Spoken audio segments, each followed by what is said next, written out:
BAG tenaga honorer asal Banyuwangi pembobol situs Badan Kepegawaian Negara ternyata yang bersangkutan terdaftar di data tenaga non-ASN Kementerian Perdayagunaan Aparatur Negara dan Data Pokok Pendidikan Banyuwangi. Hal tersebut diungkapkan Kepala Dinas Pendidikan Banyuwangi Suratno yang melakukan pengecekan administrasi di sekolah dasar tempat BAG mengajar. Bahkan secara administrasi, data BAG yang ada memenuhi syarat sebagai honorer.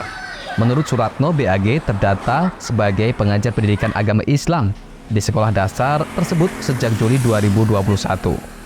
Data tersebut telah melalui validasi sehingga dia menjadi penerima insentif dan pemerintah daerah. Terkait penangkapan BAG oleh polisi, Suratno mengaku terkejut. Namun, pihaknya akan lebih dulu mengutamakan praduga tak bersalah dan menunggu hingga kasus tersebut dapat terang benderang untuk menentukan langkah lanjutan. Peristiwa ini pun disebutnya sebagai sarana koreksi dan pembinaan untuk semua pihak agar lebih bijaksana dalam menggunakan teknologi dan digitalisasi. Sementara itu, saat ini isu yang tengah berhembus mengatakan bahwa keluarga dekat BAG menyebut motif tindakan yang bersangkutan adalah karena ketidaksejahteraan sebagai tenaga honorer dan sakit hati karena tak segera diangkat menjadi ASN. Menanggapi hal tersebut, Suratno mengatakan bahwa isu ketidaksejahteraan harus dilihat dari berbagai sudut pandang. Terlebih yang bersangkutan telah mendapatkan insentif rutin dari pemerintah Kabupaten Banyuwangi.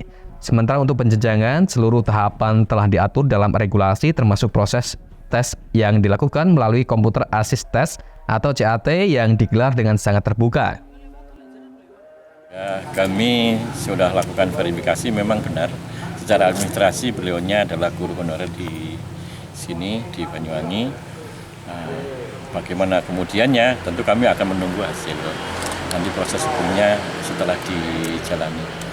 Tapi yang juga penting buat kami tentu adalah pelajaran yang bisa diambil dari peristiwa ini, bahwa teknologi informasi komunikasi itu di satu sisi memang sebagai alat untuk membantu pekerjaan orang, tetapi kalau disalahgunakan pasti juga akan ada sanksi, ada punishment yang harus ditanggung. Materi itu juga tentu nanti akan kami jadikan sebagai bahan untuk mengedukasi anak didik kita di Kabupaten Banyuwangi supaya kalau benar kegiatan serupa itu terjadi tidak dilakukan lagi, baik oleh para siswa, lebih-lebih oleh para guru. Begitu saya kira. Nah, untuk bentuk edukasinya Pak, atau yang mungkin tidak hanya guru honorer tapi tenaga pengajar di sekolah-sekolah untuk tidak sampai seperti ini. Ya, jadi kita semua ya tidak pandang bulu, semua jajaran pendidikan, 4 komponen tadi itu akan menjadi konsep utama kita. Dan peristiwa ini bisa menjadi sebuah momentum buat kita untuk bagaimana mengoperasikan teknologi informasi dan komunikasi secara benar, bijaksana, menguntungkan tapi juga berkah buat kita semua.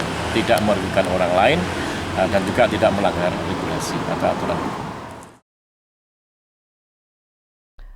Pada Selasa 24 September kemarin, Bareskrim Polri merilis kasus pembobolan situs PKN yang dilakukan oleh BAG 25 tahun dan menjual data yang ia curi ke forum hacker breakforum.st seharga $8.000 atau setara 121.572.800. BAG mengambil data sebesar 6,3 GB lalu mengunggah sampel data ASN dari salah satu provinsi ke akun Topiax di bridgeforum.st yang merupakan miliknya untuk menarik calon pembeli. Andoko Kusumo, CTV.